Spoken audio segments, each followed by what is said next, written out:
Bank of Canada has announced another interest rate cut. Not as big as the last two, but a cut nonetheless. Today we lowered our policy interest rate by 25 basis points.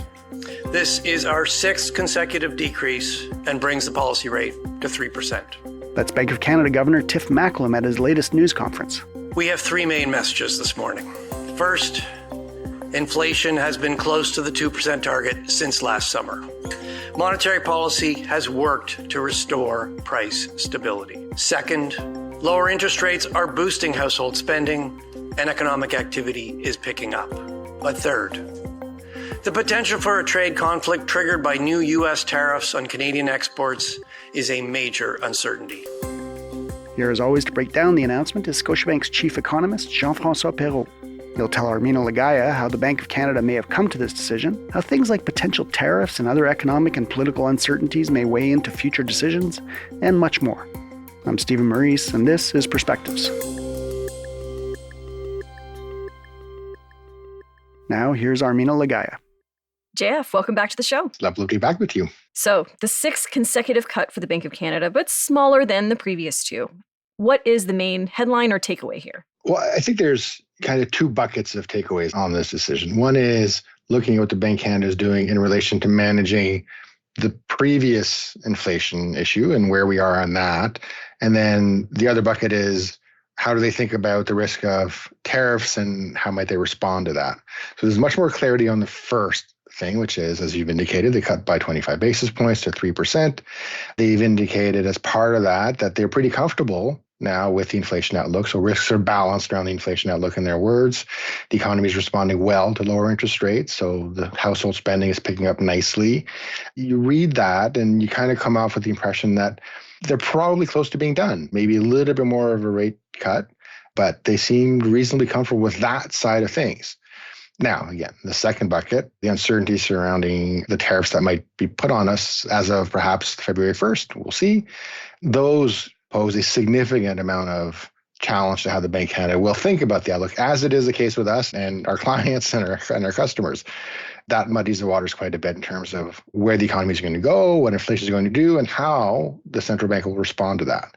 But if you set that aside and focus on the decision of the day, which is to lower interest rates, it does look like the Bank of Canada is pretty comfortable with where rates are now, and that if they move them going forward, it'll be on a case-by-case decision based on how the economy is responding to various things that are thrown at it.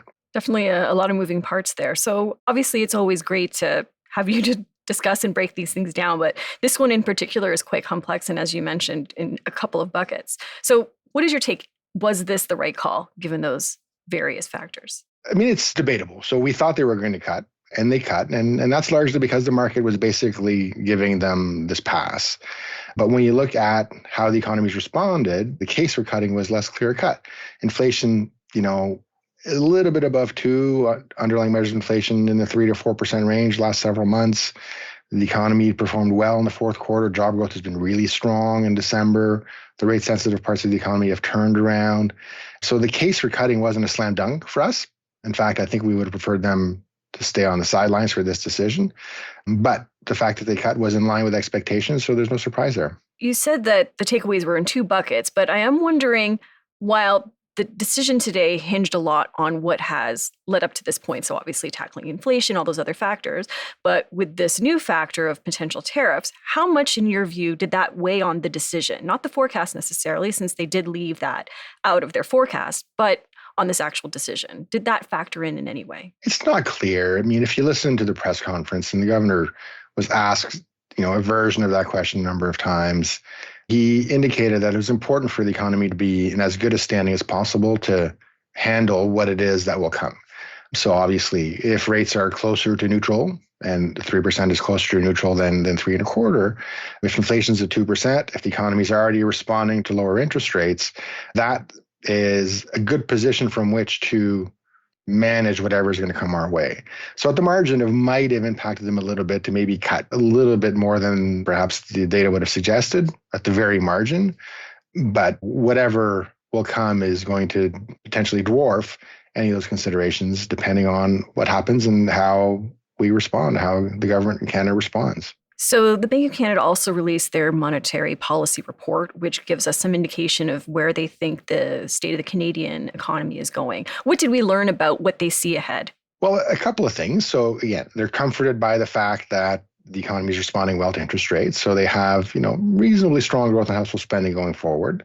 Now that's in line with our view, and it's in line with what we've been seeing for quite a few months, but it is comforting for them to see that as well. They expect growth of 1.8% this year. So, just a little bit below 2%, a significant acceleration relative to 2024. And they also revised upwards their forecast inflation a little bit. Not a lot, but a little bit. So on balance, you're looking at a situation where coming back to the incoming data, coming back to some of these residual concerns that we have on the inflation side, the Bank of Canada is signaling that, while they're comforted about where inflation is, at the margin, the inflation outlook has deteriorated a little bit, absent any tariff-related issues. This is just the data as they're coming in and how their forecasts reflect those, because they were very clear that in the design of their forecast in this monetary policy report, that they were not building in any assumptions with respect to tariffs or responses. Those are left to do some scenario analysis around eventual decisions, but those were not reflected in their main outlook. But they did, in this case, have a sort of special focus on just exploring specifically the impact of any potential tariffs, a more extreme scenario. What did we learn about their view about what a trade war scenario would look like, and what would that mean for interest rates? So I'm not sure we learned a whole lot. And in fact, because I don't think that they have a whole lot of confidence in their understanding as well. So you're right. There was a section in the monetary policy report this time around that, laid out a hypothetical tariff scenario, 25% tariffs on everything coming to the United States and everybody responding in kind with some fiscal policy offsets to that. Now that scenario, which is illustrative only, but they did that to kind of give people a sense of how things might evolve if we find ourselves in that bad outcome, saw very significant declines in economic activity, no surprise there, but a very significant increase in inflation as well. In fact, despite the decline in economic activity, you have an acceleration of inflation in the last 3 years. So the question, of course, in that context is, well, what does the central bank do if you have lower growth but higher inflation? And there, the answers are very, very unclear, as the governor made very clear in his responses to this during the press conference, of which basically dominated the press conference. It depends on how scenarios differ from those very general assumptions, how governments respond, how the exchange rate responds, how firm behavior adapts, how inflation expectations respond. All those things could mean that the central bank may need to raise interest rates or may need to cut them, depending on which is the primary driver of the macroeconomy as we go forward. And unfortunately, the governor is no better informed than almost any of us are in terms of understanding what President Trump may or may not do, and of course, how financial markets and how our government responds to what is eventually done, if something is eventually done by the Americans against us. So just a huge amount of uncertainty around all that. Uncertainty about what might happen and uncertainty how policymakers are going to respond. So going back to your outlook for the Bank of Canada's decisions ahead, of course, with the caveat that there's a lot of moving parts, a lot of things that can change and quite rapidly. What is your outlook for the central bank's decisions for the rest of the year? I think some economists are expecting 2 cuts. You said maybe 1. What is your thinking on this? I mean, we're pretty comfortable right now with saying they're going to stay put at 3%. I mean, that was our expectation coming into this meeting, that they would cut and then they would probably stop. Now, it's not a huge confidence call. They could cut a little bit more to 275 or so. But again, as we read the tea leaves, the rate-sensitive parts of the economy are improving very significantly, as the governor agreed with. Inflation at the margin is picking up a little bit, so revising upwards those inflation forecasts. That to us suggests that despite the uncertainty, despite some probable weakness on the business investment side as a result of the uncertainty, suggests the Bank of Canada is, close to being done or might be done.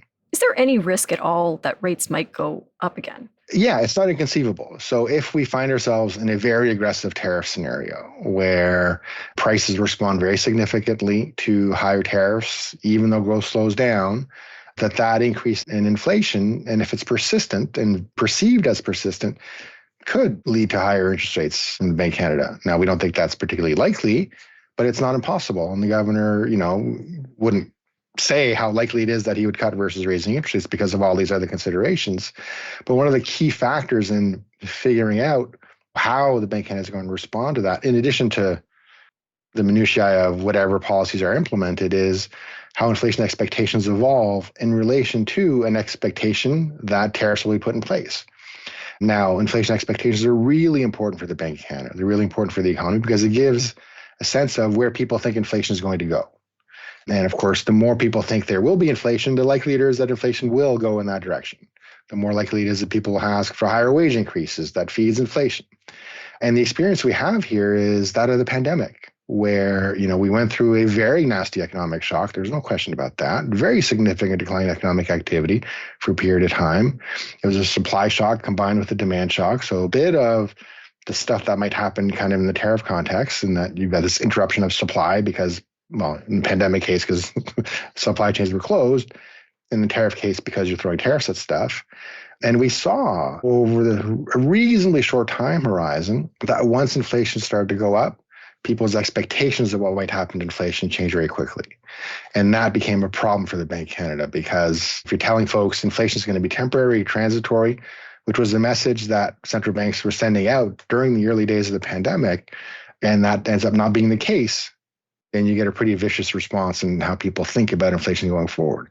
So I think they've internalized that lesson. So going into this environment where, again, there may or may not be tariffs going forward, but if those tariffs are put in place, it could very well be that all the talk of tariffs over the last year or the experience of the pandemic, the loss of credibility to some extent of the central bank means that inflation expectations pick up a little bit more rapidly than otherwise would be the case. And that kind of handcuffs the Bank of Canada in terms of its policy response. And maybe if that happens, they need to raise interest rates. Wow. So then what does all this mean for the average Canadians? We can start with the housing market, obviously those with mortgages, the many who are renewing their mortgages this year or looking to buy a home. What is your guidance for them as they're looking at all this uncertainty as to where interest rates or even the ripple effects on the housing market could have an impact? I mean, clearly the risks going forward are of greater rather than lower inflation. The risks going forward at the same time are of weaker rather than strong growth because of this tariff issue. Our sense is at present that even if we assume a little bit of tariffs coming into place in 2025 or later in the year or in 2026, that probably keeps the Bank of Canada on the sidelines if it's a moderate increase in tariffs. So from a borrowing perspective, perhaps no need to worry too much about rising borrowing costs, certainly in the short end. So those folks who are thinking about variable rate mortgages and whatnot are probably safe. The further out you go on the curve, say 5-year space, then things get a little bit trickier because you have inflation risk that starts to get priced into markets if these things happen. So maybe you get an increase in longer term borrowing costs. But in the short end, I think the path is pretty clear, either stable or lower from where they are now. Because to your point, I mean, we are of the view the Bank of Canada's more or less done, but other banks have got significantly lower rates than where we are.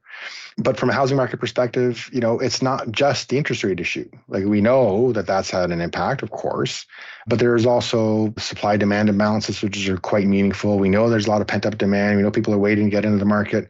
We know the regulatory changes that came into effect late last year, they're going to boost activity in the first part of the year at the very least. So we're still pretty confident the housing market is going to do well as you get into the spring market. And rates, at the margin might mean that's a little bit less strong of a recovery, but the dynamics are still, I think, pretty favorable for that. And what about for businesses and consumers? What are the considerations they should take into account looking ahead with all of these situations that are fast changing? They're in the same boat as everybody else. The reality is that forecasting is exceedingly challenging these days just because it's state dependent. Are there going to be tariffs or not? Are we going to get clarity in whether there are tariffs or not? So one of the immediate consequences of this threat of tariffs is uncertainty. So we've seen measures of uncertainty rise ahead of whatever might happen on the tariff side. There could be nothing, there could be something, but just the fact that you're worried about something creates elevated levels of uncertainty. So we know businesses are being a little bit more cautious. It makes sense. We know businesses are thinking about planning a little bit differently. So doing these war games, how do we deal with this situation, that situation, this situation? There's a preparation involved. And we know that some businesses are importing more stuff now to get ahead of tariffs if there are any, or sending more stuff to the US in case tariffs are put in place there, just so you've got a bit of a buffer to play with. And in addition to some businesses thinking about, and some households, I suppose, thinking about protecting themselves against various scenarios through, financial derivatives. So getting a currency hedge, getting an interest rate hedge, just to minimize, to the extent that you can, some of the variability in what might happen if you effectively purchase insurance against some financial outcomes. So there's a range of things that are being considered. But of course, uncertainty is never a good thing. Uncertainty means that people behave differently than otherwise would be the case. It means that, generally speaking, that folks are a little more cautious than otherwise would be the case. And that might be the right thing to do if, in fact, tariffs are put in place. It could be the wrong thing to do if you're cautious to the point where you're missing out on opportunities, because there are still plenty of opportunities. As I indicated, we know the rate-sensitive parts of the economy in Canada are doing pretty well right now and probably will continue for a while, despite some of the uncertainty that we see. Mm-hmm. So overall, what are the main takeaways in your view for Canadians from this decision? Well, the first is, obviously, rates have come down, so borrowing costs are likely to come down a little bit as a result of that. And we are, I think, very close to the end of that rate-cutting cycle. So our sense is planning around that is the right thing to do. The second is that even though we have this view that we are towards the end or maybe at the end of the rate cutting cycle, that there is just massive amounts of uncertainty with respect to where things go from here. And that uncertainty will be clarified to some extent as we get indications of what happens in the US and how the Americans think about us. But that is the reality of the day.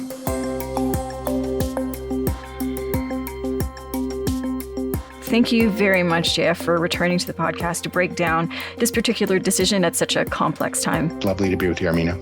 I've been speaking with Jean-François Perrault. He's the chief economist at Scotiabank. The Perspectives podcast is made by me, Armina Lagaya, Stephen Maurice, and our producer, Andrew Norton. The clip you heard in the intro was from the Bank of Canada. For a transcript of this episode, as well as other stories, insights, analysis, and thought leadership, visit our website, scotiabank.com/perspectives. We'll see you next time.